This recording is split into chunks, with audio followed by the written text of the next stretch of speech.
Ka-TBSA, bago tayo magpatuloy ay iaanunsyo ko muna ang nakahula ng ating nakaraang episode. Congratulations dahil panalo ka ng 300 pesos GCash. Sa ating mga viewers, baka ikaw na ang susunod na manalo. Kailangan mo lang mag-subscribe at hulaan ang one-word title o isang salitang pamagat ng ating video ngayong araw. I-comment mo ang iyong sagot at iaanunsyo ko ang panalo sa susunod nating upload.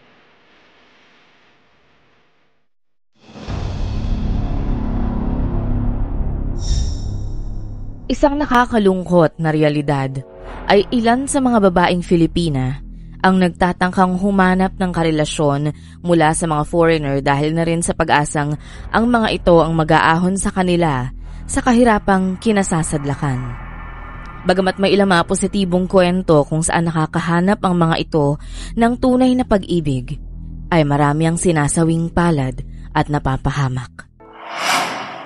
Isang linggo nang naghihintay sa airport ang isang 67 taong gulang na babae para sa kanyang nobyong nakilala po sa Facebook. Pero sabi ng airport police, biktima ng love scam ang babae. Ang kwentong ito ay tungkol sa isang menor de edad na Pilipina na nakipag-eyeball sa nakilala nitong foreigner online. Ngunit sa kasamaang palad, ito na pala ang magdadala sa kanya sa huling sandali ng kanyang buhay.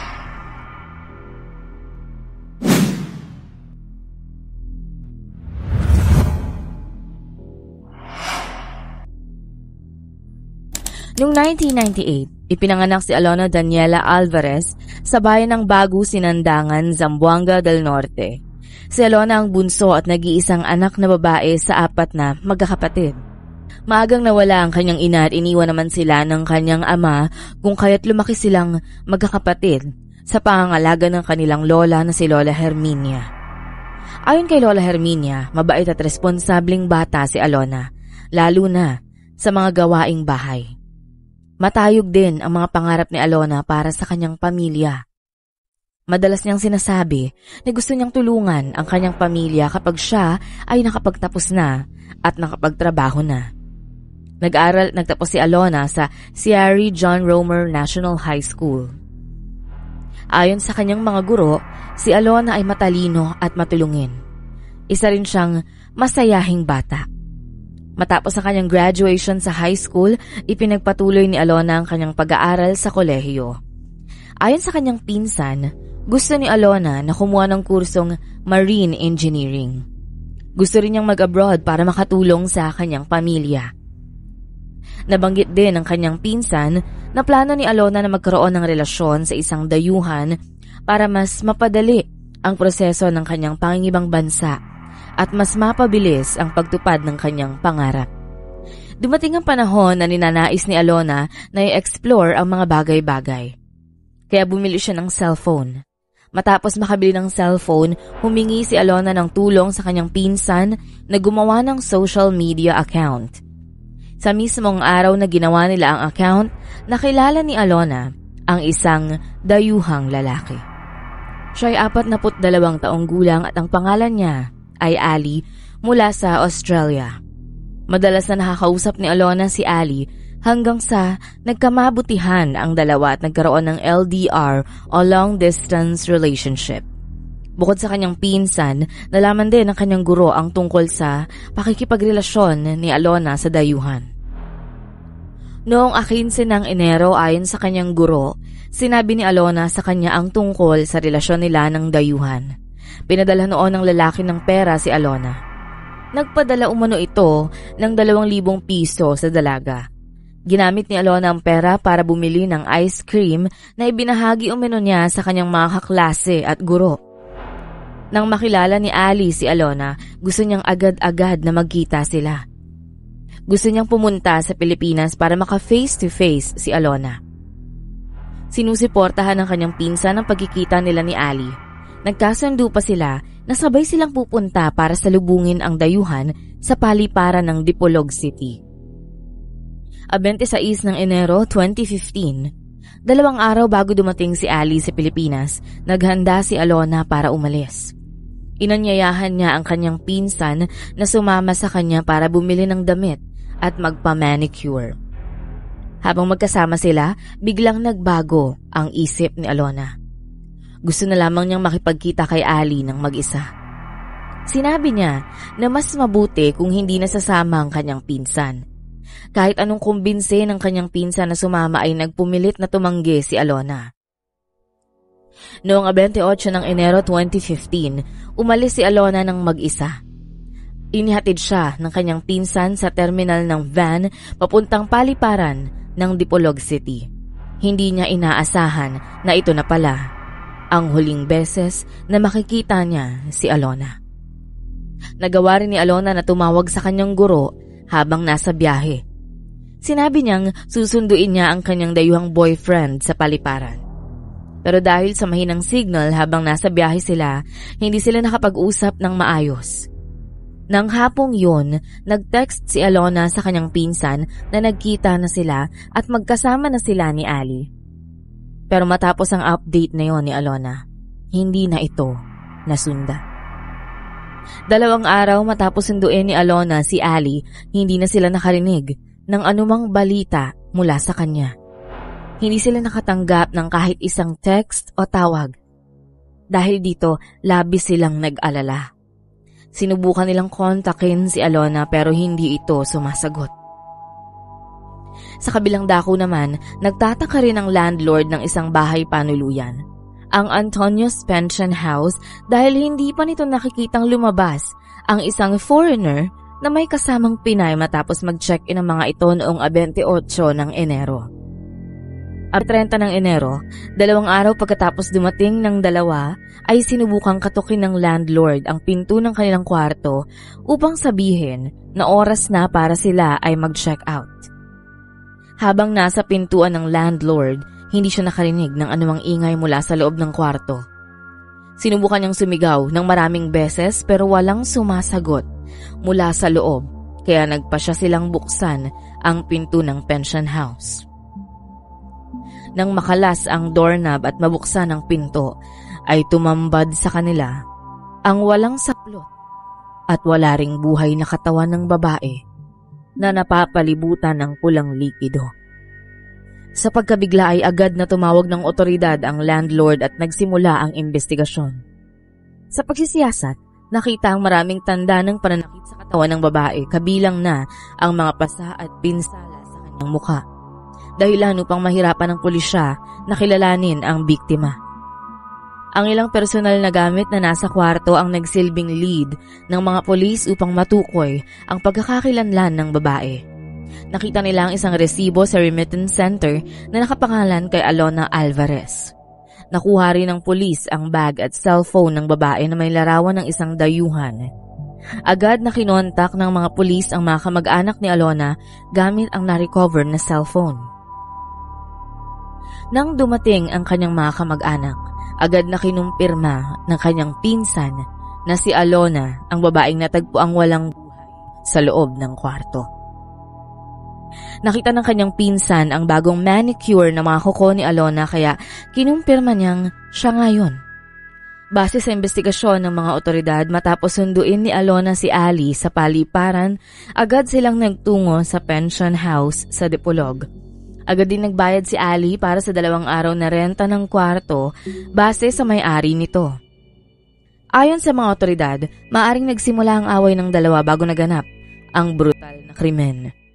At base sa mukha ng biktima, posibleng sinuntok siya ng suspect na dahilan upang mawalan ito ng malay tao. Lumalabas din sa post-mortem examination na binawian ng buhay ang biktima dahil sa acute respiratory failure. Dahil sa pambubugbog na ginawa sa kanya, nahirapan siyang huminga na nagdulot ng kanyang tuluyang pagkawala. 2 oras lamang matapos silang mag-check-in, umalis si Ali sa pension house ng mag-isa.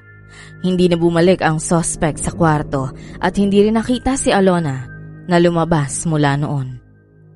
Sa pagsisiyasat ng mga otoridad sa cellphone ng babae, natuklasan nila na kahit na may 25 years na agwat ang foreigner, ay pinili ni Alona na makipagrelasyon dito. Nakita rin nila na ang suspect ang unang nagpadala ng mensahe sa biktima. Sa na-recover na mga convo ay nakita na araw-araw silang magkausap mula nang sila ay magkakilala. Nakita rin ng mga otoridad ang mga resibo na nagpapatunay na sinusuportahan ng suspect ang biktima. Ayon sa kanila, nakapagpadala ito ng 50,000 Australian dollars o humigit kumulang 1.8 million pesos sa loob ng ilang buwang relasyon ng mga ito. Dahil sa nangyari, agad na bumuo ang grupo ng Dipolog City Police ng team para magsagawa ng search operation at hanapin ang kinaroroonan ng dayuhan na pinangangambahang lumipad na pauwi ng Australia. Tinawagan din ng pulisya ang iba't ibang istasyon ng pulis upang makipagtulungan sa pagtugis sa suspect. Habang patuloy ang paghahanap, nakatanggap ng impormasyon ang mga otoridad na nakita ang suspect sa kalapit na lugar. Hindi kalaunan, naaresto siya ng Dipolog City Police at Dumaguete City Police. Agad namang sumama ang suspect sa mga otoridad at hindi na ito nanlaban. Sa kanyang pag-aresto, agad niyang inamin ang karumal-dumal na krimen na kanyang ginawa. Matapos siyang mahuli, nagkaroon siya ng panayam.